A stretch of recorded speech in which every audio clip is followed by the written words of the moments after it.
बिस्मिल्लाहिर्रहमानिर्रहीम। अस्सलाम वालेकुम नाज़रीन, आप देख रहे हैं प्राइम टाइम विद टीएम। मैं हूं तारिक महमूद।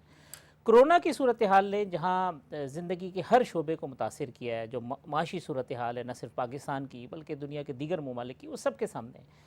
इसके इफ़ेक्ट क्या हो रहे हैं, उसके असरात किस तरीके से मुरतब हो रहे हैं हर शोबे के ऊपर, उसमें बहुत एक अहम शोबा आर्ट एंड कल्चर का है।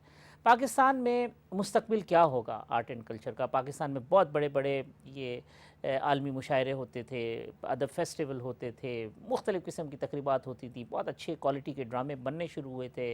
फ़िल्मों की जो हमारी फ़िल्म इंडस्ट्री है उसमें ऐसा लग रहा था कि उसको थोड़ी सी ऑक्सीजन मिलनी शुरू हुई है, कुछ थोड़ी सी बेहतरी के आसार उसमें नुमायाँ होना शुरू हुए थे। अब इनका मुस्तकबिल क्या होगा? इनसे वाबस्ता जो लाखों अफराद हैं, जो इस इंडस्ट्री से वाबस्ता अफराद हैं, उनका माशी मुस्तकबिल क्या होगा? ड्रामों पे उसके असरात कैसे मुरतब होंगे? इन हालात में क्या नए ड्रामे बनेंगे तो किस तरह से बनेंगे? नई फ़िल्में बनेंगी तो किस तरह से बनेंगी? उस पे इन्वेस्ट कौन करेगा? उसका रिटर्न कैसे होगा? सिनेमा अगर गैर आबाद होंगे तो फिर कोई फ़िल्म क्यों बनाएगा? ड्रामे वालों को पैसे नहीं मिलेंगे तो वो ड्रामे क्यों बनाएंगे? आर्टिस्ट का कोई माशी मुस्तकबिल नहीं होगा तो नए आने वाले इस मैदान में कदम क्यों रखेंगे? फिर इसी तरीके से बहुत सारी ऐसे जो नॉन कमर्शियल आर्ट है जो कि हमारी रिवायत का हिस्सा है, बड़ी स्ट्रॉन्ग किस्म की हमारी ट्रेडिशंस हैं, हमारी क्लासिकल मौसीकी है, फ़न के जो दीगर शोबे हैं वो हैं, उनका मुस्तकबिल इन हालात के अंदर क्या होगा? एक कराची में, मुल्क के मुख्तलिफ़ शहरों के अंदर, और कराची में तो बहुत बड़े बड़े आपने देखें कि अदबी मेले सजते थे, एक्सचेंज ऑफ व्यूज़ होते थे, लोग एक दूसरे से मिलते थे। अब कि ये जो बाहर से हमारे शायर आते थे, जो ऐसे लोग हैं जिनकी वजह से हमें सीखने का मौका मिलता था, वो क्या अब दोबारा उसी तरीके से जिस तरह माजी में मिल बैठते थे, क्या मिल बैठेंगे? क्या उसी तरीके से हमें सीखने के मौके हासिल होंगे? क्या वो रौनकें दोबारा बहाल होंगी या नहीं होंगी? और अगर रौनकें बहाल नहीं होंगे तो ये कितना ख़तरनाक होगा? ना सिर्फ ये कि माशी लिहाज से उसके कितने मनफी असरात होंगे, बल्कि एक इंसान के ऊपर जो आर्ट एंड कल्चर का जो असर होता है, अगर वो नहीं होगा, अगर वो उससे आरी हो जाएगा तो फिर हम कहाँ खड़े होंगे? बहुत अहम मौजू है और इस पे बातचीत का आगाज़ होना चाहिए। इसी वजह से आज हमने इस पे गुफ्तगू के लिए इस मौजू का इंतखाब किया और मेरे साथ 3 मेहमान जिन्हें आप बहुत अच्छी तरीके से जानते हैं, बड़ा कंट्रीब्यूशन है उनका अपने अपने शोबे के हवाले से, आज मेरे मेहमान हैं। मेरे साथ मौजूद हैं आर्ट्स काउंसिल कराची के सदर मोहतरम जनाब अहमद शाह साहब, किसी तारुफ़ के मोहताज नहीं है। कराची के अंदर जो फ़न से मुताल्लिक सरगर्मियाँ हैं उसके रूहे रवां हैं और इन्होंने जितनी इसकी यहाँ पे खिदमत की है वो किसी से ढकी छुपी नहीं है और बहुत सारी ऐसी चीज़ें जिनका माजी में कोई तसव्वुर नहीं था उन्होंने आबाद कर दिए। मेरे दूसरे मेहमान किसी तारुफ़ के मोहताज नहीं है, बहुत अच्छे और बड़े ड्रामे इनके क्रेडिट पे हैं। बरकत सिद्दीकी साहब, मारूफ ड्रामा डायरेक्टर, प्रोड्यूसर। मेरे तीसरे मेहमान फ़िल्म के मारूफ नाम, आप इनकी बहुत सारी फ़िल्में ख़ुद बताएंगे। मैं जो ड्रामे किसी चीज़ के नहीं, हसन ज़िया साहब। तीनों मेहमानों से आज हमने ज़हमत दी है कि इसके ऊपर गुफ्तगू करें। अहमद शाह साहब, आपसे अगर इजाज़त दें तो मैं आगाज़ कर दूं कि क्या होगा मुस्तकबिल? ये जो आप इतने बड़े बड़े साकिनाने शहर कायद के मुशायरे, ये अदब फेस्टिवल, ये आलमी उर्दू कॉन्फ्रेंस, ये सब चीज़ें जिसके अंदर हज़ारों की तादाद में मुल्क से लोग आते थे, बाहर से लोग आते थे, क्या अब ये मेले दोबारा कभी नहीं सजेंगे? ये महफ़िलें दोबारा कभी नहीं सजेंगी? यहाँ वीरानी होगी? क्या होगा ये? देखें, इस वक्त तो सूरत हाल यही है कि मिड मार्च से यानी 14 मार्च से कोई प्रोग्राम नहीं हुआ पाकिस्तान भर में और आर्ट्स काउंसिल में भी नहीं हुआ। हमारे theatre festival, music festival, dance festival, youth festival और आलमी उर्दू कॉन्फ्रेंस चूँकि दिसंबर में होती है तो इस उम्मीद के साथ कि शायद अब ये तो डिपेंड करता है कि वैक्सीन कब बनती है, ये तो डिपेंड करता है कि कितने अरसे तक दुनिया इस अजाब में मुब्तला रहती है।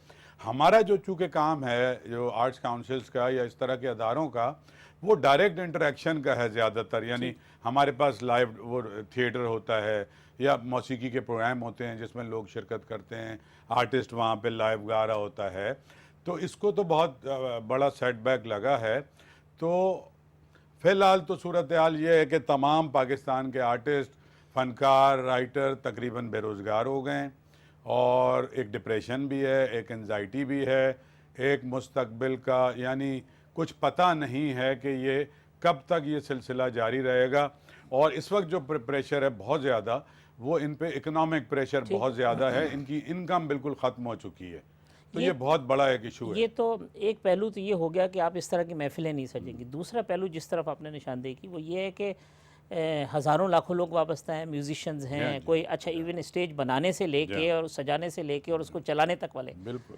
तो ये जो एक पूरी लॉट है जिसके ऊपर शायद उस तरीके से नज़र भी नहीं है, तो ये तो बहुत ख़तरनाक और गंभीर सूरत है, क्योंकि हमारा कोई ऐसा मैकेनिज़्म तो है नहीं कि इनको हम सपोर्ट कर रहे हो। कुछ नहीं, बस ऐसा है कि हमने भारत क्या कर सकते हैं, लेकिन हमने राशन बाशन और कुछ कैश स्ट्राइपेंड वगैरह किया है, लेकिन वो ना होने के बराबर लेकिन है। माशी मुतबादिल तो ये नहीं है। नहीं, सवाल ही पैदा नहीं होता। और दूसरी बात यह है कि आर्टिस्ट जितने भी हैं उनकी एक इज्जत नफ्स है, वो किसी प्राइम मिनिस्टर के एहसास प्रोग्राम में एज अ लेबरर या बेरोजगार रजिस्टर नहीं है, और कोई उनको ऐसा कोई वेलफेयर का जैसे वेस्ट में है या अमेरिका या बरतानिया। या अभी मैं आपको एक छोटी सी बात बताऊं, मुझे ईमेल्स आती हैं, मैं एक 77 मुल्कों की एक आर्ट्स काउंसिल की एसोसिएशन है, मैं उसका मेंबर हूं, जो दुनिया के लीडिंग कंट्रीज़ हैं। तो अभी मैंने एक ख़त देखा कि बरतानिया की जो इंग्लैंड की आर्ट्स काउंसिल है, उसका जो सीईओ है, पेड सीईओ है, वहाँ लोग पैसे लेके काम करते हैं। तो वो उसने ख़त लिखा है बरतानिया की पार्लियामेंट को कि अगर बरतानिया की हुकूमत अगर हमें फाइनेंशियली सपोर्ट नहीं करेगी तो ये अदारा बंद हो जाएगा। इसी तरीके से मैं अमेरिका के मुख्तलिफ ऑर्गेनाइजेशंस को देख रहा था, ऑस्ट्रेलिया की देख रहा था, न्यूजीलैंड की देख रहा था, और कुछ हमारी जो एशिया के भी मुल्क हैं। तो ये जो एक पहलू, मैं उस पहलू की बात कर रहा हूँ जो आपने शुरू में अपने इंट्रो में बात की कि नॉन कमर्शियल आर्ट जो है, उसमें दूसरा जो एक पार्ट है जो हमारे यहाँ तो है ही नहीं। मसलन दुनिया भर में म्यूजियम और गैलरीज से एक बहुत बड़ी इनकम जनरेट होती है, वेस्ट में ख़ास तौर पे और अमेरिका में। वो है कि टिकट लगती है गैलरीज पे। तो मैं आपको ये बताऊं कि दुनिया में सबसे बड़ा आर्ट का जो फेस्टिवल होता है वो होता है वीनस बिनाले। तो वो 2 साल के लिए, यानी 2021 में भी नहीं होगा। उन्होंने आज ही मुझे पोस्ट आई है कि वो 2022 में होगा। तो इस वक्त तो सूरत हाल यही है कि इमीडिएटली इस वक्त कोई ऐसा नज़र नहीं आता कि अगले 2 महीने में, 4 महीने में सूरत हाल जो है कोई डायरेक्ट इंटरेक्शन।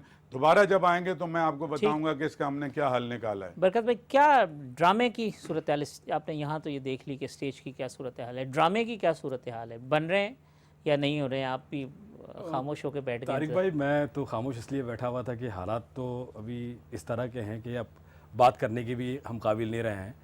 बात यह है कि कोरोना की वजह से जितने भी ड्रामे बन रहे थे वो रोक दिए गए हैं, बिकॉज जो आर्टिस्ट वैसे ही बहुत ही सेंसिटिव होता है, हमारे प्रोड्यूसर्स भी वैसे सेंसिटिव होते हैं, क्योंकि इन्वेस्टमेंट एक बहुत हैवी इन्वेस्टमेंट के साथ एक प्रोजेक्ट तैयार होता है। तो इसलिए कि अभी जो मैंने भी ड्रामा शुरू किया हुआ था, और कोरोना जैसे ही आया थोड़ा सा सोचा मैंने कि खींचूं उसको, लेकिन वो आर्टिस्टों ने काम करने से इनकार कर दिया। अभी इसी दौरान कुछ प्रोडक्शन हाउसेज ने, क्योंकि चैनल्स के पास अब ड्रामे है नहीं लगाने के लिए, जब ड्रामे नहीं लगाएंगे तो उनके पास वो रेवेन्यू नहीं आएगा।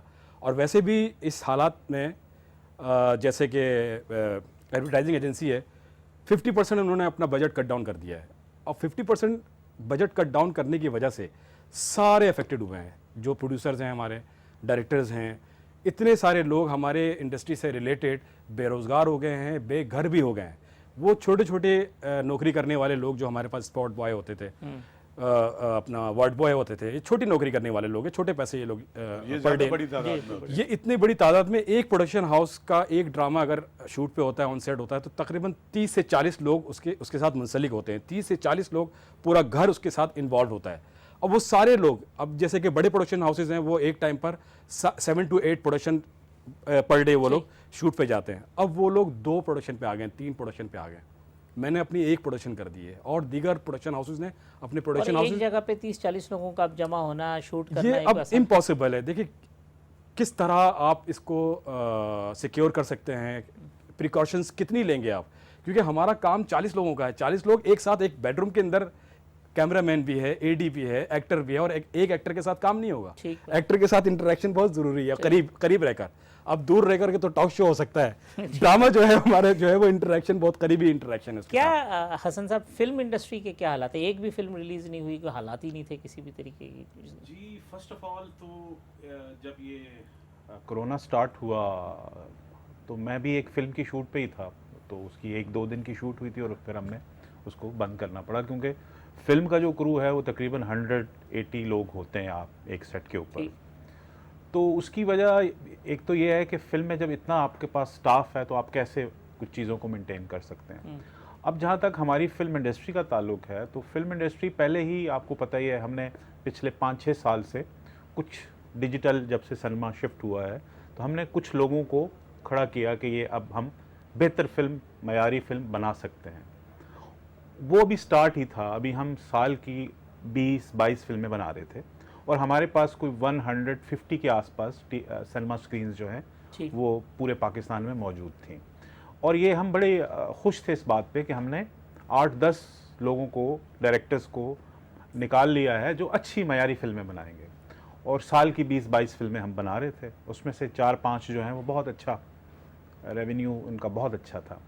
लेकिन इसके बाद मुझे नहीं लगता कि हम, हमारी जो ख़ास तौर पे एग्जीबिटर जो हैं, सिनेमा मालकान जो हैं, उन्होंने अपनी आहिस्ता आहिस्ता जो प्रॉपर्टीज़ हैं उनको कम करना शुरू कर दिया। तो कन्वर्ट कर रहे हैं, वो कहते हैं इससे तो बिजनेस नहीं मिलना हमें, तो हम क्या करें? देखें, जितने भी बड़े यहाँ पे 2-3 बड़ी चेन्स हैं, उन्होंने अपनी स्क्रीन्स जो हैं वो कम की हैं।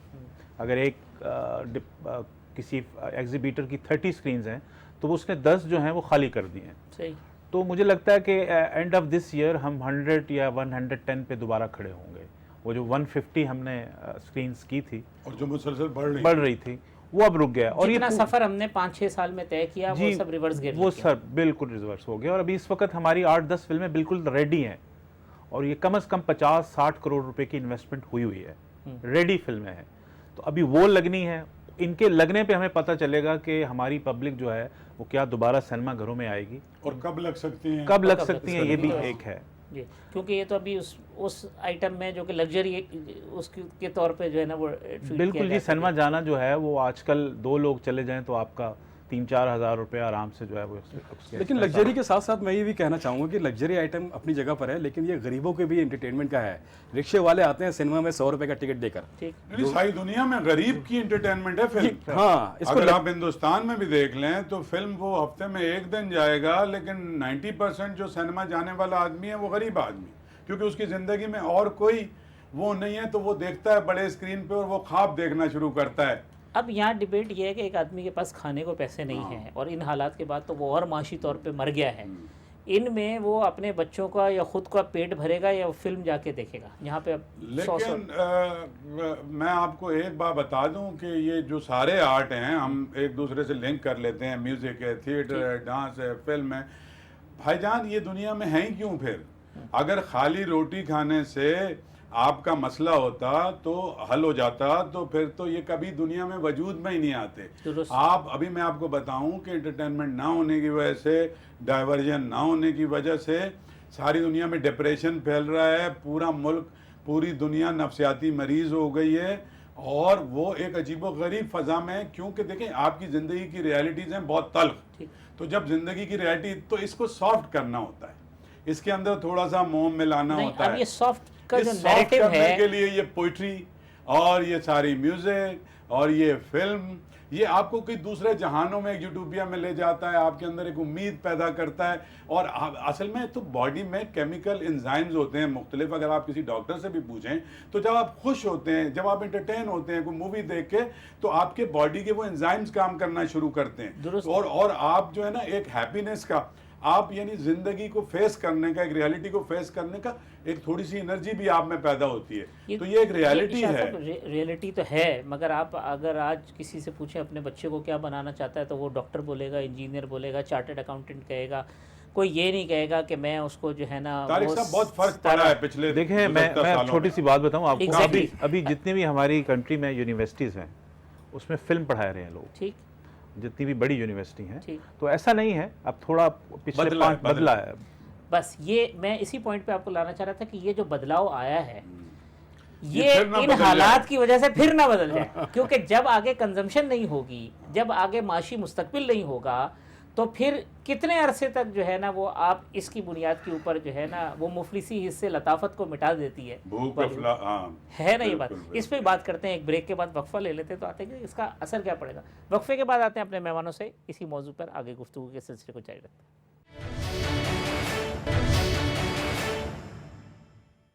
वेलकम बैक नाज़रीन। हसन ज़िया साहब, बरकत सिद्दीकी साहब, अहमद शाह साहब हमारे मेहमान हैं। गुफ्तगू करने मुस्तकबिल के ऊपर, स्टेज, फिल्म, ड्रामा, इसका फ्यूचर क्या है। बरकत साहब, जो हम बात कर रहे थे ब्रेक पे जाने से कब, लोग तो आना शुरू हुए थे, बड़ी अच्छी अच्छी फैमिलीज़ आनी शुरू हो गई थी, पढ़े लिखे लोगों के बच्चे आ रहे थे कि यार ये हम आए हैं, इस पैसा भी था। खुद हमारे मैंने प्रिंट में काम किया और इलेक्ट्रॉनिक मीडिया के अंदर ज़मीन आसमान का फ़र्क पैसे के अंदर। ये फाइनेंशियल एस्पेक्ट भी था, फेम भी था, सब चीज़ें थी। अब जब माशी मुस्तकबिल नहीं होगा तो क्या प्रेफर करेंगे लोग कि आए ड्रामों के अंदर, फिल्म के अंदर? इस पे तारिक साहब, बीइंग ए मुसलमान, हमारा तो एक ईमान है कि वक्त एक जैसा नहीं रहता है। ठीक। ये वक्त आया है, मुश्किल वक्त है, इंशाल्लाह ये भी निकल जाएगा, लेकिन आपको अपना लाइफस्टाइल चेंज करना पड़ेगा। सही। लाइफस्टाइल चेंज करके आपको इसी प्रिकॉशन के साथ अपनी लाइफ को गुजारना पड़ेगा।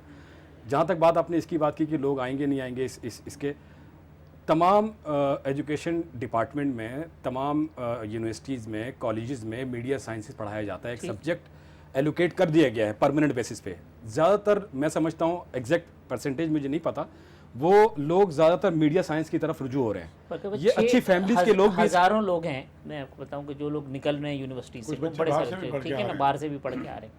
हमारे पास भी चूँकि इंटर्नशिप पे आते हैं यूनिवर्सिटीज़ के बच्चे, चीज़ें जिस हिसाब से लोग निकल रहे हैं ना, उतनी कंजम्पशन आगे नहीं है मार्केट का। जो इवन जो न्यूज़ में मैं कह लूँ कि जो एक बूम था, चीज़ें थी, फाइनेंशियल एक अट्रैक्शन थी, वो कम हुई है। वो कोरोना से पहले ही बैठ गई। अब वो अट्रैक्शन जब ख़त्म होगी तो फिर करेंगे क्या है ये? बल्कि फवाद चौधरी साहब खुद कहते हैं जी इतने लोग जो पढ़ रहे हैं मीडिया साइंसेज, और ये इनको सोचना चाहिए कि भाई ये इसकी आगे इतनी गुंजाइश है कि नहीं। तारिक भाई, सारी दुनिया में, चाहे कहीं भी चले जाएं, सारी दुनिया में मीडिया को सबसे ज़्यादा हाईलाइट किया जाता है, और मीडिया के ज़रिए अपनी मुल्क की बात, अपनी बात जो मनवानी होती है वो मीडिया के थ्रू कराई जाती है। सबसे ईजी एक्सेस ये वाला है। तो मैं समझता हूँ हुकूमती सतह पर एंटरटेनमेंट इंडस्ट्री को, मीडिया इंडस्ट्री को सामने लाया जाए, इंडस्ट्री का दर्जा दिया जाए और इसको सपोर्ट किया जाए। सारी दुनिया में फाइनेंस जो है वो बैंक करती है इंडस्ट्री को, मीडिया को। हमारे यहाँ इस मुल्क में बैंक फाइनेंस कभी नहीं करता है, और इंडस्ट्री का दर्जा ही नहीं दिया है हुकूमत ने। और अगर हुकूमत की सपोर्ट होगी तो ये इंडस्ट्री आगे बढ़ेगी। जैसे शाजी ने एक बात की, शाजी की बात को मैं सेकंड करता हूँ। एहसास प्रोग्राम के तहत, एहसास प्रोग्राम के तहत रजिस्टर्ड किया गया, चंद लोगों की हेल्प की गई। मीडिया इंडस्ट्री सपोर्ट ही नहीं होगी इंडस्ट्री नहीं, इसलिए कि हम तो anti art, anti culture society हैं। ये चंद लोग और चंद अदारे हैं जिन्हें सर फिर जो जबरदस्ती समझते हैं कि नहीं नहीं नहीं। कहाँ, कौन सा, कब हुआ है पाकिस्तान के अंदर? एक जुल्फ़िकार अली भुट्टो के ज़माने में ये सारे अदारे बने थे, PNCA, और ये हमारा आर्ट्स काउंसिल उससे भी बहुत पुराना है, 50s का। चंद अदारे बन गए। देखें, एक कमर्शियल आर्ट है जैसे आपने जिक्र किया, और एक आपका ये कमर्शियल आर्ट भी बेनता ज़रूरी है। एक और मैं 2-3 बातें जो ये नहीं कर सकते, मैं इनके भी आप पे करना चाहता हूँ। मसलन महबूब याद और माहिरा खान 2 करोड़ ओवर प्राइज्ड हो गया है एक्टर। हसन ज़िया फिल्म बनाने का जब रियलिटी चेक होगा, इनकी प्राइजेस को जगह पे लाना पड़ेगा। अभी मैं आने से पहले 2 चैनल्स के CEO से बात करके आया कि तुम्हारे जो पैसे हैं, और लीडिंग ड्रामा चैनल्स के CEO से मैंने अभी बात की जो मार्केटिंग देखते हैं। उन्होंने कहा सर हमारा 50%, अभी हमारे पास 50% ड्रामे से पैसा आया है, और करंट अफेयर और न्यूज़ पे ज़्यादा पैसे आ रहे हैं। जब उसको 50% आया है तो हमारा जो अपने आप को A कैटेगरी का आर्टिस्ट कहता है ना, वो सारा ओवर प्राइज्ड है। देखिए, अभी उनको बुरा ना लगे, आपको याद होगा, एंकर जिसको 40 लाख और 60 लाख मिलते थे, वो इस वक्त बेरोजगार हैं और अपने चैनल निकाल रहे हैं। अगर देखें, सबका प्राइस कनेक्शन होगा, जितनी जल्दी हमारी फिल्म इंडस्ट्री और देखें, चैनल वाले को, एक तो पैसी चैनल वाले की मोनोपोली है।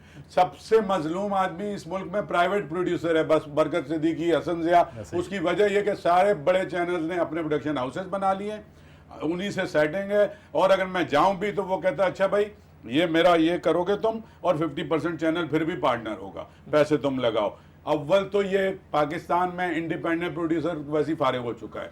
जो थोड़ा बहुत बचा हुआ है उसके लिए भी अब चैनल बुलाएगा माहिरा खान को तो चली जाएगी, बरकत बुलाएगा तो 36,000 नखरे करेगी, हम TV पे चली जाएगी।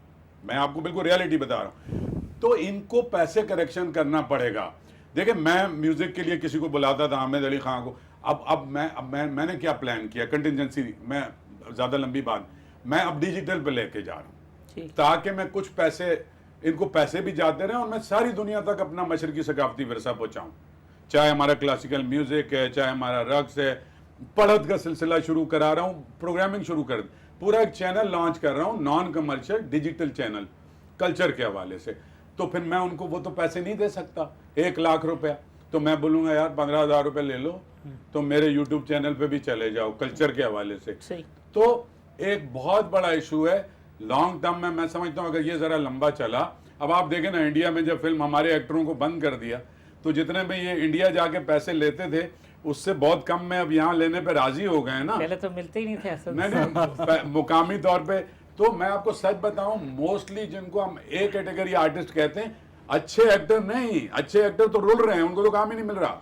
नहीं, वो तो जिसको किसी स्क्रीन जो पे बिक मौका रहा मिल गया, जो माल बिक रहा है ना, वो चंद आर्टिस्ट है। हमारी तो इंडस्ट्री इतनी बड़ी थी नहीं। वो जो चंद आर्टिस्ट हैं वो हसन की फिल्म में क्यों काम करें? वो अपना बोर्ड लगवाते हैं ना किसी क्रीम का और साबुन का, तो फिल्म से ज्यादा उनको पैसे मिल जाते हैं। हसन के साथ एक महीना धक्का खाएं, वो अपना बोर्ड लगवाती है, मजे से रिलैक्स है, बाकी 20-25 लाख रुपए अपने ट्विटर अकाउंट से कि मैं यहाँ आया, मैं वहां गया, एक फेक उस पर अपनी पब्लिसिटी चलाते हैं, उसको पैसे, उस पर भी पब्लिसिटी के उनको पैसे मिलते हैं। But they are very few. असल इंडस्ट्री में जो लाखों हजारों लोग हैं वो सफर कर रहे हैं। उसके लिए ये रियलिटी चेक भी जरूरी है। पैसे इससे पहले के सारे बेरोजगार हो जाएं, इन सबको अपने पैसे कम करने पड़ेंगे। करेक्शन होगी हसन भाई, ये फिल्म इंडस्ट्री के अंदर करेक्शन होगी। और प्रेशर कितना होगा? देखिए अगर उनको अपॉर्चुनिटी मिली जिस तरह एडवर्टाइजमेंट की अपॉर्चुनिटी, तो वहाँ पे भी जब एडवर्टाइजमेंट के बजट कम हुए हैं, बाकी चीज़ें कम हुई हैं, तो वहाँ पे भी चीज़ें कम होंगी। जी देखें, हम तो वैसे ही पहले भी जितनी भी इंटरनेशनल मयार की फिल्म बना रहे थे, तो वो हम पहले भी बड़े ही कम बजट में बनाने की कोशिश करते थे। तो ये तो पिछले 1-2 साल से अचानक जब सिनेमा थोड़ा बढ़ा तो प्राइसेस बहुत हाई चली गई। तो अब हमारा बेंचमार्क था कि हम 5 से 6 करोड़ के अंदर की एक फिल्म बना लेते थे, जिसको डिजिटल, सैटेलाइट और सिनेमा से रेवेन्यू जो आता था उससे कोशिश होती थी कि आपके जो जिसने भी इन्वेस्ट किया है या बहुत मुश्किल से आप पैसे रिकवर करें।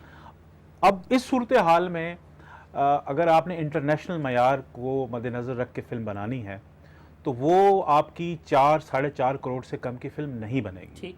आप बहुत सी जगहों पे क्वालिटी को फिर कंप्रोमाइज़ करेंगे। अगर आप उसको 2.5 करोड़ पे या 3 करोड़ पे लाते हैं तो वो क्या फिल्म बनेगी सर? तो वो अच्छा, इन्वेस्टर आएगा 2.5 करोड़ का या 3 करोड़ का इन्वेस्टर भी आएगा इन हालात में, जब उसको नजर आ रहा है कि यार कोई मुझे पैसे देखिए, बाहर से इन्वेस्टर तो फिल्म में नहीं आते थे। उसकी वजह ये कि हम, जैसे मैं प्रोड्यूसर हूँ, एक पार्ट मैंने डाल दिया, एक मेरे डिस्ट्रीब्यूटर ने डाल दिया, एक एग्जीबिटर ने डाल दिया, तो 3 लोग जो हैं उस शेयर को लेके चलते थे। अब क्योंकि डिस्ट्रीब्यूटर ही नहीं होंगे, देखें डिस्ट्रीब्यूटर का एक सेटअप है, वो कुछ बाहर की इंग्लिश फिल्में लेके आता था, कुछ अपनी फिल्में लगाता था। अब जब आपके पास राइट नाउ इस वक्त 8 फिल्में तैयार हैं और आई डोंट नो कब सिनेमा खुलेगा, और अच्छे बड़े बजट की फिल्में, बड़े बजट की फिल्में तैयार पड़ी हैं, और उनकी एंजाइटी इस सेंस में बढ़ रही है कि वो फिल्में 5-6 करोड़ वाली नहीं है। किसी ने 10 करोड़ खर्च किए हुए हैं, किसी ने 15 खर्च किए। पैसे भी पकड़े हुए होंगे, बरकत साहब ने पैसे दे दिए, इनको भी वापस करने हैं। तारिक भाई, मैं आपको एक बात और बताऊं, अभी आपने ड्रामे में क्या होगा बरकत साहब? ड्रामा तो चलेगा। देखिए मैं आपको बताऊं, ये कि टीवी तो चलेगा। टीवी का एक ही हल है कि जो हसन ज़िया की या बरकत की वो प्रोग्रामिंग 15 लाख में खरीदते थे और उस पर 40 लाख के इश्तार लेते थे। जब इश्तार 20 लाख के हो जाएंगे तो फिर वो बरकत सिद्दीकी से बोलेंगे भाई ये 15 लाख वाली प्रोडक्ट में 8 लाख रुपए में मुझे बना के दो। उसके लिए तो बना देंगे, मगर कहेंगे 8 लाख तो दे दो। मैं आपको बताऊं, जैसे लाख रुपए वाला कैमरा था ना, लाख रुपए में जो कैमरा आता था वो ऑलरेडी जगह पे, ये वाला टेक्निकल क्रू जगह पे आ चुका, जो मुंह मांगे पैसे दो, आज वो काम करने को तैयार है। तो एक साइड टेक्निकल वाली करेक्शन तो ऑलरेडी, अगर प्रैक्टिकली आप पूछे ना तो आ चुका है। पोस्ट ऑफिसेज कह रहे हैं, पोस्ट हाउसेज कह रहे हैं हमें बगैर पैसों के अभी काम करा लो। लेकिन ये जो एक्टर वाला, इनका जो मेजर कॉस्ट है, इन दोनों से पूछ लीजिए। अगर ड्रामा बनाते हैं 60% से ज्यादा इनके सारे पैसे तो एक्टर को। वहाँ क्या सूरत हाल है बरकत साहब? फनकारों के भी कोई हालात वाकयात नीचे आए हैं? जी बहुत आए हैं। डायरेक्ट बात हुई है मेरी, तो मैं तो आपको पहला उसका जवाब दे दूं। आपने इन्वेस्टमेंट के पॉइंट ऑफ व्यू से हसन भाई से सवाल किया था, उसका जवाब दे दूं मैं कि जी इन्वेस्टमेंट तो पाकिस्तान में आ जाती है लोकली भी और बाहर से भी, ठीक, लेकिन वो 1 टाइम इन्वेस्टर आता है, 2nd टाइम नहीं आता है। वो डस जाता है, वो डस ऐसे जाता है कि वो दोबारा मुड़ के नहीं देखता कि जी मैं आया फिल्म में इन्वेस्टमेंट करूं या ड्रामे में करूं, क्योंकि पहली दफ़ा वो इन्वेस्टमेंट चौक से कर देता है। लेकिन जो टीवी चैनल जो उसका हाल करते हैं, वो जो 90 डेज का एग्रीमेंट करते हैं, पैसे देते ही नहीं भैया। 90 डेज का एग्रीमेंट वो 3 सालों में चले जाता है, 4 सालों में चले जाता है, और वो प्रोड्यूसर बेचारा मर जाता है, लेकिन उसके पैसे क्लियर नहीं होते हैं। चंद एक चैनल है जिसकी पेमेंट अच्छी है, वो करता है, लेकिन वो भी प्रॉम्प्ट पेमेंट नहीं करता ठीक है। बात। तारिक भाई, अगर आप कुछ और इजाजत नहीं दें। नहीं, कुछ नहीं, मैं तो आपको देखता रहता हूँ, इस वजह से वो तो मैं मैंने कुछ और बोल वो लेना। तो मैंने पहले कहा कि सबसे मजलूम तबका जो है इस मुल्क में वो प्राइवेट प्रोड्यूसर है। प्रोड्यूसर है, देखा है एक जमाने में वो अहमद शाह साहब ने भी ड्रामा अहमद शाह साहब ने, हाँ, ड्रामा। और उसके बाहर बाद जाके नहीं बनाया, किया। मैंने बड़ी प्रोडक्शन बाहर जाके बनाए और उसके बाद इन्होंने नाम नहीं लिया। मैंने एक चीज सोची कि जिस कारोबार में कोई भी चीज आपके इख्तियार में ना हो, ठीक। वो कारोबार नहीं करना है। ड्रामे प्रोड्यूसर की कोई चीज उसके अपने इख्तियार में नहीं है। पैसे अपने लगाएगा, डिपेंडेंट है, लगवाने के लिए डिपेंडेंट है, पैसों के वापस आने के लिए डिपेंडेंट है, एक्टरों के नखरे उठाने के लिए। आप कभी प्रोडक्शन में जाएं और आप जाके देखें कि इनके जो मूड स्विंग मूड्स, और अगर इनकी कोई अपने गर्लफ्रेंड बॉयफ्रेंड के अगर आपस में ब्रेकअप हो गया है, उसका नजला भी प्रोड्यूसर पे गिरता है। जी जी जी जी। Very right Shah ji. कुछ आर्टिस्टों की बात कर रहा हूँ जो अपने आप को ए कैटेगरी आर्टिस्ट कहते हैं। अच्छा, मैं भी सारे टॉप ए कैटेगरी वाले ही लेके गया था। 2 महीने बाहर रहा, तो मेरी बेगम आ गई वहां, उन्होंने कहा भाई ये तो तुझे बीमार कर देंगे और ये काम बिल्कुल नहीं करना। फिर आके पाकिस्तान के सबसे बड़े मीडिया ग्रुप को दिया, और मेरे जैसा इन्फ्लुएंशियल आदमी, मैं आपको बताऊं, खासा मेरा इन्फ्लुएंस है इस मुल्क में। उसके बाद भी पैसे लेना वो जो है। पैसे जो आपको मिलते हैं ना, वो पैसे बिजनेस में नहीं रहते, वो तो फिर आप खा जाते हैं सारे पैसे। जब आपको 2 साल में 3 साल में कोई आपका 1 करोड़ 2 करोड़ रुपए वापस मिलता है, तो वो री इन्वेस्ट, तो वो साइकिल आपका ब्रेक हो चुका होता है। बरकत साहब, ये जो कंटेंट तो देखे ना, सॉफ्टवेयर हर चैनल ने 3 महीने का, क्वार्टरली 6 महीने का लिया। अब ये आ गया, तो जिस तरह पहले बात हुई थी कि अब तो ड्रामे खत्म हो रहे होंगे, या तो फिर रिपीट पे जाएंगे या नए ड्रामे जो है ना वो। रिपीट पे तारिक भाई, जितने भी टॉप चैनल है, मैं टॉप की बात कर रहा हूँ, वो रिपीट पे चले गए हैं। जो छोटे टीयर के जो चैनल थे, वो छोटे तो नहीं कहूँगा, सेकंड टीयर के जो चैनल थे, वो भी 100% रिपीट पे हैं सर, 100%। क्वालिटी ऑफ ड्रामे पे कितना फर्क पड़ेगा? क्वालिटी ऑफ फर्क तो पड़ेगा। 100% पड़ेगा। मैं एक डिफरेंट बात करना चाहता हूँ। क्वालिटी ऑफ ड्रामे पे फर्क नहीं पड़ेगा, वीवर को डिफरेंट। देखिए, अब मैं जब ड्रामा बनाने जा रहा था, मैं बहुत बड़ी प्रोडक्शन, तो मैंने एक चैनल, पाकिस्तान के सबसे बड़े चैनल के मालिक के साथ जो आजकल बहुत परेशानी है, तो उन्होंने कहा मुझे कलर चाहिए, पीछे मेरा बैकड्रॉप खूबसूरत होना चाहिए। नहीं पूछते थे कहानी क्या होती है। तो मैंने मॉरिशस में समंदर और ये और वो जाके शूट किया, और बगले और जहाज। तो जानी सस्ता होगा ना, असल की तरफ ड्रामा वापस चला जाएगा। एक्टर, थिएटर का पक्का एक्टर आएगा, थोड़े पैसे लेगा। ये एक्टर जो बहुत लंबे पैसे लेते हैं ना, वो ऑब्सोलीट होते चले एक्टिंग की जाएंगे। क्वालिटी बढ़ेगी, यानी नया एक्टर आएगा, बेशुमार थिएटर से एक्टर आए हैं, अभी इनसे पूछिए आप। और इंडिया में भी अगर आप अभी फिल्म इंडस्ट्री में नई जितनी फिल्में, ये नवाजुद्दीन सिद्दीकी के बाद आगे पीछे लाइन लग गई है। छोटे बजट में ये जो स्टार वो है ना कि जी इसको ले लो तो फिल्म हिट जो हो जाएगी, ये इंडिया में भी फ्लॉप हो गया। सलमान खान की फिल्म फ्लॉप, शाहरुख की फिल्म और खुराना की फिल्में चल रही हैं। स्टार्स की मिथ यहाँ भी टूटेगी हसन साहब? बिल्कुल टूटेगी। ये नहीं बोले, इसको नहीं बोलना चाहिए कि भाई स्टार को इन्हें कास्ट करना है। शाहजी ने बात मैं बिल्कुल सही आपको की है। बताऊं, यही लोग स्टार बनाते हैं। आज 1 रुपया उस आर्टिस्ट को कोई नहीं देता, एक फिल्म को ये हिट कर देते हैं, वो तो डायरेक्टर प्रोड्यूसर करता है, अगले दिन इन्हीं को नहीं मिलता वो स्टार वापस। स्टारडॉम सारी दुनिया में ब्रेक हुआ है। क्वालिटी ऑफ एक्टिंग और डायरेक्शन और कंटेंट, वही बिकता है। अभी जब से ये आया ना नेटफ्लिक्स और ये कंटेंट की वैल्यू है। आपको राइटर तगड़ा चाहिए। क्या होगा? और आपको हसन एक साहब, बात, सिर्फ आखिरी बात, अपनी जमीन से जुड़ी हुई कहानी अगर हम लेके आएंगे तो हमारा ड्रामा तरक्की करेगा। जी हसन साहब। जी, मैं ये कहूँगा कि देखें, अभी जब ये इंशाअल्लाह व ताला हम इस वबा से बाहर निकलते हैं, तो जो नए प्रोड्यूसर्स या जितने भी लोग फिल्म बनाएंगे, या इंशाअल्लाह ये काम आने वाले वक्तों में रहेगा, तो मेरा ख्याल है नए लोगों के साथ ही अब काम करना पड़ेगा आपको। और उसकी वजह बजट भी होगी और टैलेंट भी होगा। नहीं, मेरा ख्याल है मेजर तो बजट ही होगा। उसकी वजह ये है कि जो जितने भी बड़े एक्टर हैं, अगर एक एक्टर 40 लाख हमसे लेता था, तो अगर आप उसको हमें 10 लाख देने पड़ते हैं, तो वो 10 लाख पे कहाँ हमारे साथ। लेकिन कब तक? देखें, अभी राइट नाउ तो हमें नए लोगों के साथ फॉर द टाइम बीइंग तो चले ठीक है, किसी की सेविंग भी है, कोई इन्वेस्टमेंट भी है, पैसे कमा रहा है। जब सारे आमद के रास्ते बंद होंगे, बाहर के रास्ते भी बंद हैं, शोज भी नहीं हो रहे होंगे, मुल्क से बाहर भी नहीं हो रहे होंगे, तो कब तक वो अभी ये हालात है कि जो वाली सीढ़ी से नीचे नहीं आएगा? मेरा ख्याल है फिलहाल तो 6-8 महीने तो लगेंगे। आपको भी ऐसे ही लगता है? बिल्कुल जी, ऐसे लगता है। और जितने भी बड़े एक्टर जो हमारे यहाँ थे, उन्होंने बड़ी बड़ी जगहें ली हुई थी, बड़ी बड़ी गाड़ियाँ यूज़ करते थे, उनके हालात बहुत बुरे हो चुके हैं। खर्चा भी कम हो गया ना, मिलना मिलाना कम हो जाएगा लोगों के साथ। मिलने से तो कुछ ये बात बड़ी बारीक बहुत बात सारे है, आपने खर्चे मिलना हैं जुलना जो पहले कम हो होते थे, जाए। वो जो है ना अब कम हो जाएंगे। यस यस वो चले एक ब्रेक ले लेते हैं, ब्रेक के बाद शाह साहब आते हैं ना तो हम इसके कंटेंट के ऊपर जो असरात पड़ेंगे ना, क्योंकि जब भी कोई आफत तबाही कोई चीज़ होती है, हर्ट होती हैं, अमवात होती हैं, तो उसके नतीजे में जो आर्टिस्ट है उसके फ़न के ऊपर असर पड़ता है। मुसव्वरी दूसरी तरह की होती है, शायरी दूसरी तरह की होती है, तो क्या होगा, क्या फ़र्क पड़ेगा, इसके ऊपर गुफ्तगू कर लेते हैं एक वक्फे के बाद।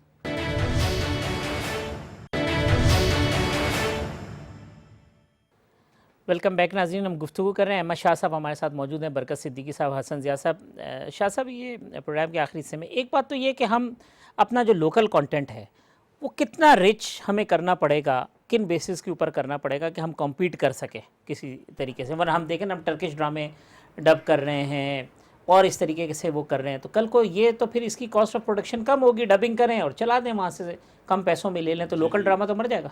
वो भी मतलब शुरू में तो एक आध चैनल तो पाकिस्तान में ऐसा है कि वो खाली चला टर्की इसी के ड्रामों पे ही ऊपर। चला, और वो फिर गवर्नमेंट की अगर पाबंदी ना होती कि इतने % से ज़्यादा आप नहीं ले सकते। देखिए बात ये है कि बहुत अच्छे अच्छे ड्रामे भी हमारे प्राइवेट प्रोडक्शंस में अभी निकले हैं। ऐसा नहीं है कि हम बोलें कि बहुत ही सारे बहुत ख़राब थे। ये और अभी एयर वाइप का हिट हुआ, जो मैं नाम नहीं इसलिए सही नहीं था। ले रहा कि वो एयर वाई पे भी ऐसे ड्रामे चल, नहीं हिट की बात नहीं हो रही, क्वालिटी वाइज भी, इशू बेस भी, हम टीवी पे भी ऐसे ड्रामे हम थे पे यहाँ TV और वन पे एयर कई वाई बहुत पे सारे भी ऐसे थे, बरकत साहब ने सब काम पे थे। किया था। आपके पास बहुत अच्छे अच्छे प्ले मैंने इस पे देखे, जो आपकी एक सीरीज थी वो जो अफसाने पाकिस्तान दुनिया के नाम पर उर्दू के जो अफसाने बोलते निगारों- अफसाने। बोलते अफसाने, मैं कहता हूँ उससे अच्छी कोई सीरीज नहीं थी, मैं तो देखता था रेगुलर। तो मैं सिर्फ ये कह रहा हूँ कि हुआ क्या है कि सेल्स और मार्केटिंग का जो चैनल में हेड बैठा हुआ है वो कंटेंट का फैसला करता है। पहले ये होता था कि कंटेंट का क्रिएटिव हेड चैनल में अलग होता था, तो वो उसका म्यार, उसकी उर्दू, उसके कैरेक्टर्स, उसकी कहानी देखता था। वो सारे फारे हो गए नौकरी से। तो अब कहेंगे जो जो आदमी बिकेगा हम वो दिखाएंगे। जो पैसे लगा के, और नहीं, लेकिन उनको उनके दिमाग में एक चीज बैठ गई है कि पाकिस्तान में ड्रामा खाली औरतें देखती हैं, नंबर 1। औरतें भी खाली मिडिल क्लास की औरतें देखती हैं, जो ऊपर वाली क्लास की औरतें हैं वो बाहर की चीज़ें वीज़ें देखती हैं, उनके पास टाइम नहीं। और वो जो एक लोअर मिडिल क्लास और वर्किंग क्लास की औरतों के हवाले से सास बहू नानी एक्स्ट्रा मैरिटल अफेयर, ओ भाई ये भी ड्रामा है, लेकिन हज़ारों लाखों कहानियाँ इस मुल्क में, इस खित्ते में हमारे हीरो हैं, हमारी कहानियाँ हैं, हमारी लोक दास्तानें हैं, हमारे रोमांटिक किस्से हैं।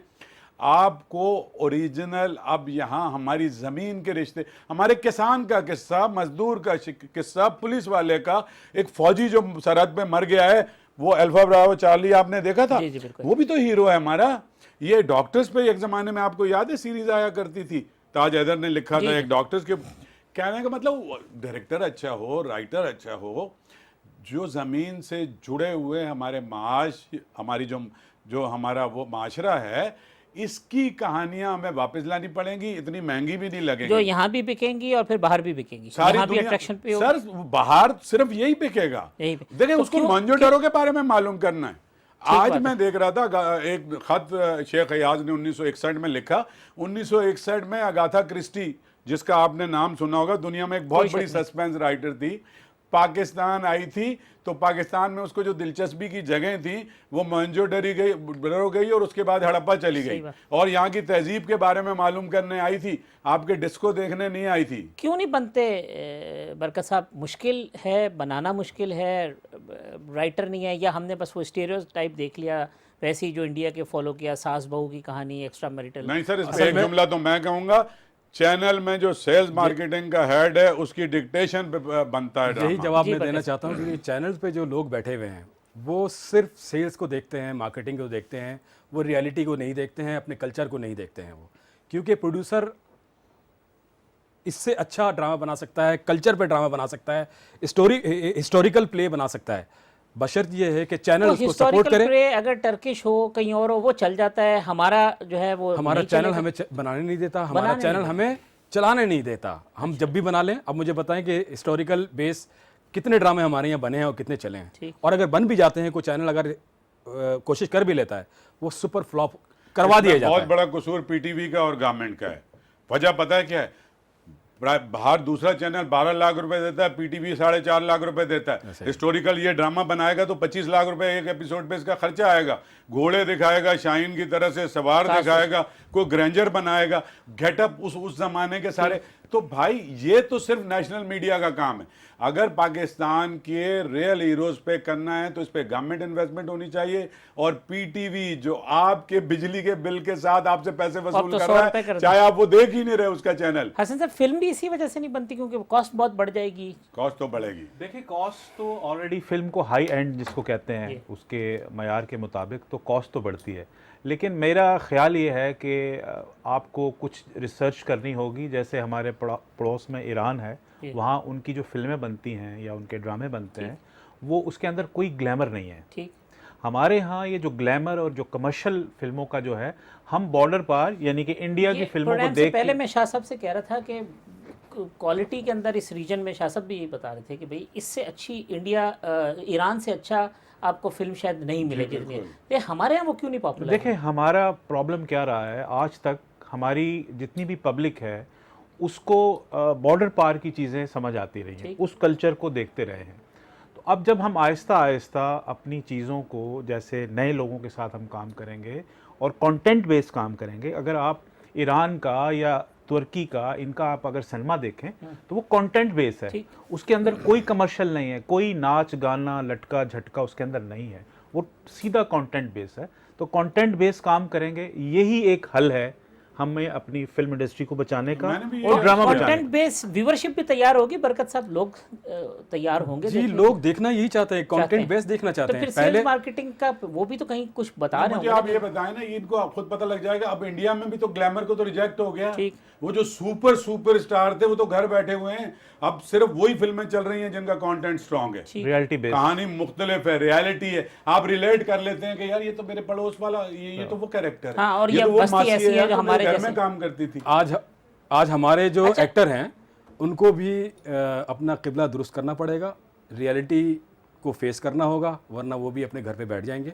और बहुत सारे बड़े एक्टर्स को अब एक्टिंग भी सीखनी पड़ेगी, ये करनी पड़ेगी। मेरा तो ख्याल यही है, मैं तो नहीं कहना चाहता हूँ, आप कहते हैं ज़्यादा बेहतर है। अच्छा, और दूसरी बात ये है कि अगर वो, मैं हसन साहब से भी पूछूंगा, शाह साहब से भी, मुझे बताएं कि अब क्या होगा ये कोरोना की वजह से जो सूरत हाल है। अब ये जो हीरो हीरोइन के गाने थे फिल्मों के अंदर, जो ड्रामे के अंदर जो रोमांटिक सीन थे, वो रोमानियत अब रूहानियत में तब्दील होगी, क्या होगा? शाहजी, मैं जवाब दूंगा। शाहजी ने जो पहले एक बात की थी, शाहजी वो हमारे एक अच्छे हीरो है, उनके लिए कह दें, मेरे लिए ना कहें जो आपने बात की थी। इनके लिए एक और भी मसला हो गया है। अब जो फिजिकल उस पर ड्रामा चलाते थे, ड्रामे की अगर कहानी मजबूत है, आपने 50s 60s की फिल्में देखी हैं बगैर अब ईरान की फिल्में आपने देखी। अभी मैंने एक ईरानी फिल्म मेकर आई थी पाकिस्तान, वो ऑस्कर मिला उनकी फिल्म को, कोई फिजिकल कोई टच उस फिल्म में नहीं है। ठीक है, तो अगेन इसका सोल्यूशन भी कंटेंट है। फिल्मों में क्या होगा? अब गाने कैसे पिक्चराइज होंगे? अब तो फिल्मों वाली काफी सारी 25 या 50% चीजें ड्रामा में भी आ गई। ये आपने क्यों समझ लिया है कि कोरोना खुदा ना करे हमेशा के लिए हमारी जिंदगियों पे रहेगा?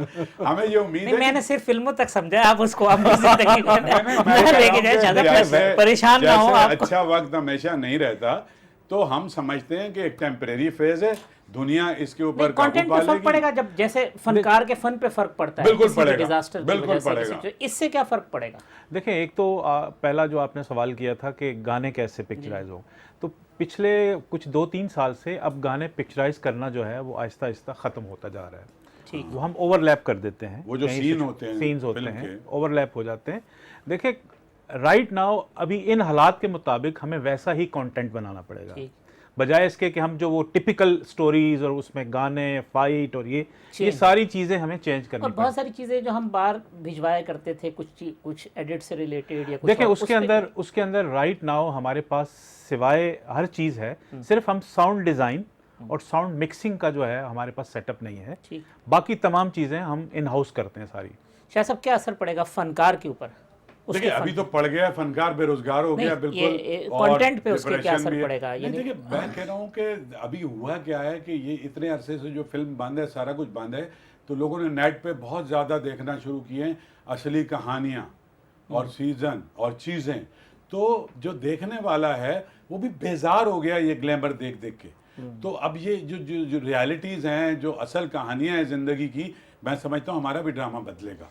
एक तो इस वजह से बदलेगा कि अब उसके जो ठीक। फाइनेंसेस हैं, और दूसरा इसलिए बदलेगा कि यह माल लंबे अरसे पे चलेगा नहीं। अच्छा, जो बाहर होने लग गया है कि कई आर्टिस्ट हैं, उन्होंने अपना वो बनाया, लोगों से कहा है वो क्रेडिट कार्ड पे देख लें, वो यूट्यूब पे जाके देखें, उनको पेमेंट है। हमारे यहाँ भी इस तरह की कुछ चीज़ें शुरू होंगी या अभी हम उसमें बहुत पीछे? तारिक साहब, अभी मेरा ख्याल है ये कबल वक्त होगा ये, क्योंकि जो अभी आप नेटफ्लिक्स की बात करते हैं, वो ग्लोबल मार्केट है, वो ग्लोबल मैं भी मार्केट देख है। सकता नहीं, हूँ। उसमें हम कहाँ कम्पीट कर? हम नहीं अभी कर तो सकते। जीरो हैं हम जीरो हैं, बिल्कुल डिजिटल में हम जीरो हैं। उसके लिए वो मेयार बनाना पड़ेगा। फिल्म मेयार, का भी वो यही क्वालिटी। सूरत हाल है। क्योंकि मैं अगर नेटफ्लिक्स पे जाता हूँ तो मैं एक क्वालिटी फिल्म क्यों ना देखूं? मैं इस वजह से तो देख सकता हूँ कि यार हसन जिया साहब की फिल्में मैं इस वजह से, या बरकत साहब का ड्रामा देख लूँ, देखें जो या शाह साहब के पैसे लगे देखें जो हैं, चलो मैं देख लूं उसके। फिल्म के जो हाई एंड चीज़ें हैं वो उनको नेटफ्लिक्स को क्वालिटी वाइज वही चाहिए जो फिल्म बनती है। जैसे ठीक। वो फिल्म की क्वालिटी वो चाहिए। फिल्म की क्वालिटी उनको ड्रामे में ड्रामे या में। सीरीज में या वेब सीरीज में उनको वो क्वालिटी चाहिए। वो क्वालिटी तो हमारे पास है, लेकिन वो हमें कहते हैं कि आप अपने कल्चर से जुड़ी हुई कंटेंट लेके आए। देखें आप, वाह। असल में वही जीतेगा। आपने कंटेंट की बात की थी, ये फ़र्क पड़ेगा तारिक साहब, क्योंकि हम लोग पाकिस्तानी के ड्रामों की खूबसूरत बात यही होती थी कि जी हम रियलिटी बेस्ड काम करते थे। रियलिटी हमारे ड्रामों में हुआ करती थी, औरों के ड्रामों की तरह फिक्टिशियस या हम फेक उस पर हम नहीं जाते थे, हमारे रियलिटी बेस्ड। जब तक कंटेंट हमारा करीबी, जो हमारा आर्टिस्टों के साथ इंटरेक्शन करीबी नहीं होगा, वो कंटेंट उस तरह का नहीं बन कहानी पाएगा। गायब हो गई। कहानी गायब हो गई तो है, वापस लाना आपकी होगा। व्यूअरशिप भी खत्म हो जाएगी, ये मैं आपको बता दूं। ये व्यूअरशिप दूसरा ये है कि हमारे ड्रामों के अंदर, मैं खुद क्योंकि ड्रामे भी प्रोड्यूस करता हूँ, हमें चैनल से सास बहू, मियाँ बीवी और वो, चाहिए और दो वही। बहनों की कहानी। फार्मूला इसके अलावा पिछले कितने अरसों से हमें चैनल के कंटेंट से यही कुछ मिलता है। तो जब तक चैनल में के अंदर कंटेंट में बैठे हुए लोग इस चीज़ को आगे और लेके उसी नहीं को जाए। हम ऐसा भी है कि मार्केटिंग के पॉइंट ऑफ व्यू से इतना प्रमोट कर देते हैं कि लोगों पे भी हवा बन जाता है, वही लोग देखते हैं। तो देखिए, ये अगर हम सारी- अपनी कल्चरल चीज़ें या इससे जुड़ी हुई चीज़ों को प्रमोट करेंगे, मार्केट में ना मैकडोनल्ड वाला भी बंद कबाब बेचता था। असल में कोई जरूरत थोड़ी है, इन्होंने ये बनाया है कि चूंकि ये है, ये तो सास बहू जो है, ये तो स्टार से लेके आए ना सास बहू को। उससे पहले तो सास बहू का ड्रामा नहीं था। वो कहीं और निकल गए, ये अभी तक उस पर खड़े हुए हैं। और वो कहाँ से लेके आए? वो आपको याद होगा कि वो जो सोप बना करते थे, बोल्ड एंड ब्यूटीफुल और डायनेस्टी और कॉल्बीज, ये वहाँ होते थे अमेरिका में। उन्होंने उसको कॉपी करके, लोकलाइज करके वो इंडियन कर लिया। अब भाई हमें अगर कॉपी भी करनी है तो डायरेक्ट हॉलीवुड से कर लेना। ओपन एयर फिल्म का जो एक ओपन एयर सिनेमा होते थे, या इस तरीके के, या थिएटर भी इसी तरीके से, आपको नज़र आता है कि मुस्तकबिल में इसका कोई स्कोप होगा? लोग बंद सिनेमा हॉल से निकलेंगे, बाहर बैठेंगे। देखिए, हमारे यहाँ तो उस तरह का अब तक एक ही सिनेमा था जो वो भी टूट गया, बहुत सारे मॉल बन गए वहाँ। तो अभी ये प्रैक्टिस यूएई में शुरू हुई है। वहाँ उन्होंने दुबई मॉल की पार्किंग में, सॉरी एमिरेट्स मॉल की पार्किंग में अभी एक स्टार्ट किया है सिनेमा। आप गाड़ी में बैठ के आप फिल्म देख सकते हैं। लेकिन हमारे यहाँ ये कल्चर सर, ये एक तो बहुत बड़ी इन्वेस्टमेंट है। ठीक।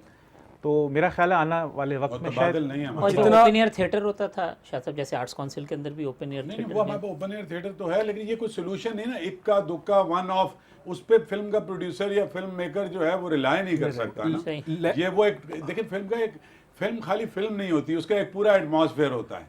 तो वो एटमॉस्फेयर जिस तरह से आप एंजॉय करते हैं ना, देखें ना, वरना तो मैं नेटफ्लिक्स पे रोज फिल्में देख रहा हूँ 4। ठीक। लेकिन मुझे सिनेमा का जो एटमॉस्फेयर है ना, वो तो कुछ और लार्जर देन लाइफ किस्म का एक मामला है। मेरे ख्याल में तो हम इंशाल्लाह कुछ अरसा लगेगा। सिनेमा बिल्कुल ऐसे ही है कि जैसे आप एयर प्लेन में सफर करते हैं, जी हाँ, तो इसी तरह सिनेमा में भी बैठ के एक वक्त आएगा हम फिल्म देखेंगे इंशाल्लाह। फिल्म के साथ साथ एटमॉस्फेयर के लिए आप जाते हैं, एटमॉस्फेयर आपको नहीं मिलता। और जो आपने ओपन एयर थिएटर की बात की, लेकिन आपका जो सवाल था ना, लैंड हमारे यहाँ महंगी हो चुकी है, उस पर वो वाइबल नहीं होगा। बना तो लेंगे, कह तो देंगे। आपके साथ एटीट्यूड क्या होगा टेलीविजन चैनल्स का ड्रामे के मामले के ऊपर? जैसे बड़ी सारी चीज़ें हैं जो कि पेंडिंग हैं, अब आप 15 लाख वाली चीज़ 10 लाख में बेचने के लिए जाएंगे, लोग वहाँ पे नखरे करेंगे, हंसी खुशी लेंगे, या आपको तारिक साहब प्रॉब्लम्स बहुत फेस करनी पड़ेंगी। तो अगर लाख रुपए में भी अगर ये देंगे ना, तो हंसी खुशी तो नहीं लेंगे, वो बोलेंगे लाख रुपए तुम दे दो। चैनल कभी खुश नहीं होता है प्रोड्यूसर से। अगर आप उसको मिनिमम प्राइस भी लेके जाते हैं तो उसमें भी वो अपने मुंह बनाता है कि नहीं जी बहुत महंगा बना दिया आपने। खुद इन हाउस वो महंगा बनाता है, प्राइवेट प्रोड्यूसर से वो जो है उसके साथ वो ज्यादती कर रहा होता है। तो मैं समझता हूँ कि इन हाउस प्रोडक्शंस बढ़ गई हैं या कम हो गई हैं? कम हो गई हैं तारिक साहब, कम हो गई हैं इन हालात को देखते हुए। तारिक साहब, ये आप लोगों का कसूर है, ये आर्टिस्ट की जो बेचारे की और प्रोड्यूसर का हमने बुरा हाथ हाल है ना। बस आप बैठते हैं, कैमरा लगाते हैं और बोलना शुरू कर देते हैं, वो माल ज्यादा बिक रहा है, वो बिक रहा है। हमारा ड्रामा इतना नहीं बिक रहा। अच्छा चले, अब आखिर में एक मिनट शाह साहब तीनों मेहमानों के लिए फ्यूचर सजेशन अगर अहमद शाह साहब से कहे कि for the protection and promotion of art and culture in Pakistan, तो क्या होगा? अब जैसे बरकत ने कहा, जैसे हसन ने कहा, मुझे कोई उम्मीद तो नहीं है, लेकिन ये कि सरकार को इंटरफेयर करना पड़ेगा अगर वो ये भी चाहती है कि भारत के सामने हमारा मीडिया खड़ा हो जाए, हमारी फिल्म खड़ी हो जाए, तो उसके लिए प्रैक्टिकली हम खड़े हो सकते हैं। हम आमिर खान, सलमान खान जैसा हीरो भी तो हमें बनाना पड़ेगा। नहीं, सलमान खान को कहाँ से हीरो था? सलमान खान भी तो बनाया ना। ठीक, हम सब कुछ बना सकते हैं, लेकिन सरकार की तवज्जो बिल्कुल भी नहीं है, बिल्कुल यतीम मीडिया है। और शुगर इंडस्ट्री पे तो रेगुलेशन है, तो भाई ये ड्रामा इंडस्ट्री पे भी रेगुलेशन चैनल वालों को कर देना, जो प्रोड्यूसर्स के और एक्टर के जो कॉपीराइट्स हैं, जो इनके राइट्स हैं। आप 100 दफा ड्रामा चलाते हो, आपको पता है सब कुछ लिख के ले लेते हैं ताहियात।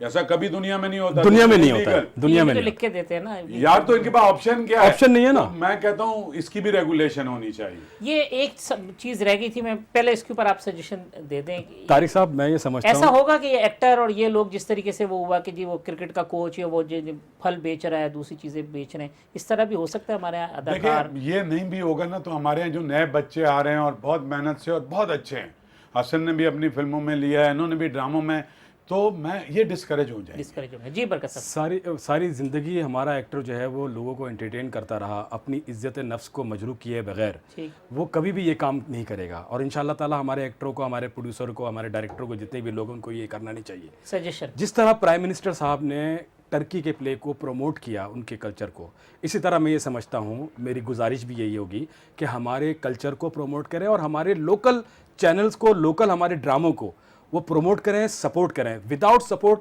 कुछ भी नहीं हो सकता। और जो आज हिस्ट्री में हमारे हीरोज हैं, हम उनको भी प्रमोट कर सकते हैं। आज प्राइम PTV मिनिस्टर खरीदे ना, सबसे बड़ा अदारा है पाकिस्तान में। पाकिस्तान टीवी चैनल को, पीटीवी को सबसे फाल होना चाहिए और वहां पर प्रोफेशनल्स को आना चाहिए।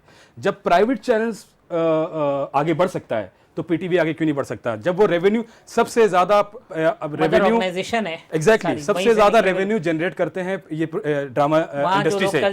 हम एसआरबी पे करते हैं, सबसे ज्यादा पे करते हैं। तारिक साहब ये बताऊं कि सबसे ज्यादा रेवेन्यू जनरेट हमारे यहाँ से होता है, टैक्स सबसे ज्यादा हमारे यहाँ से होता है। फाइनल कंक्लूड कर देंगे अगर डिबेट को। सर, मेरा ये ख्याल है कि जैसे शाह साहब ने और बरकत ने बात की, उनकी बात को मैं सेकंड करता हूँ।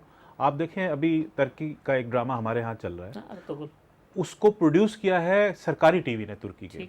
इसी तरह हमारा ये जो पाकिस्तान टेलीविज़न है, एक बहुत बड़ा इंस्टीट्यूशन है और उसके पास बहुत सारे ऐसी चीज़ें हैं कि वो फिल्मों को भी प्रमोट कर सकते हैं, वो ड्रामों को भी कर सकते हैं। तो मुझे ये कहते हुए यूँ अच्छा लग रहा है कि हमारी कौम के अंदर एक जज्बा है और इंशाल्लाह हम दोबारा खड़े होंगे, दोबारा अपने आर्ट एंड कल्चर को दोबारा मजबूत करेंगे। ये वक्त है इंशाल्लाह, और ये मुश्किल वक्त है, सबके लिए है, और इंशाल्लाह यहाँ से भी ये मुश्किल वक्त जल्द गुजर जाएगा। हसन साहब, बरकत सिद्दीकी साहब, अहमद शाह साहब, तीनों मेहमानों का बहुत शुक्रिया। कल इसी प्रोग्राम में इंशाल्लाह दोबारा इसी वक्त मुलाकात होगी। अल्लाह हाफिज़।